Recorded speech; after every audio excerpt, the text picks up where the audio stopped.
I think I've realized that God is a part of work. I did have the Monday-Sunday divide more than I realized, and my focus on not what I did overall, but how I showed up on a day-to-day, and especially in the tough times. That wasn't necessarily rooted in my faith, and also the quality of what I do and how I do things, that also wasn't rooted in faith. And then it was during RG I realized, it continues past Sunday, 12 p.m. when things are complicated and you have to figure out how to engage with complexities of work, that God is a part of that. And also the quality of your work. The focus shouldn't be the people around you, which it happens when you're at work. It's like, oh, this boss or, this other person who I have to work with. That shouldn't be the focus of your work. The focus of your work should actually be, can this work be worship to God?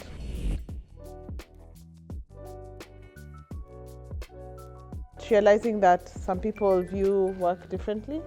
So that again helped me realize that the people who I work with might view work differently. So for some people, work is the end all and be all, and for some people, think there's a level of providence in life and they don't necessarily need to work.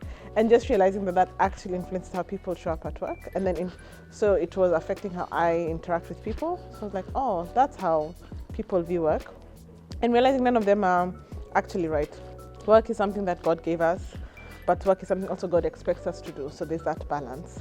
So how do I live out that balance? But also how do I just recognize that people have different ideals or ways that they look at work, and when I'm interacting with them, I must then just engage with them from that perspective, but with love as a Christian.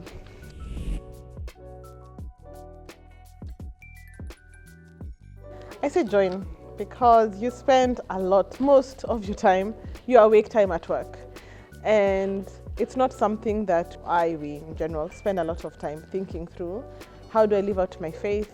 Like really exploring what does God talk about, how I engage with people, how I even choose what work to do, how I rest, the kind of work I do, the quality of work I do. And these are decisions you're anyway making every day. And it just gives you a framework, an ability to understand that and dive deep into it. And then also learn from other people. So it's because it's something you spend so much time doing. You want to do it with other people and get other perspectives and enrich this part of your work. And then maybe it won't be like Sunday scaries or Monday morning blues or looking forward to Friday. Instead, it will be like, part of my faith is what I do on Monday, how I show up in a tough meeting, and that just helps you with that part of your life. So I tell them, join it.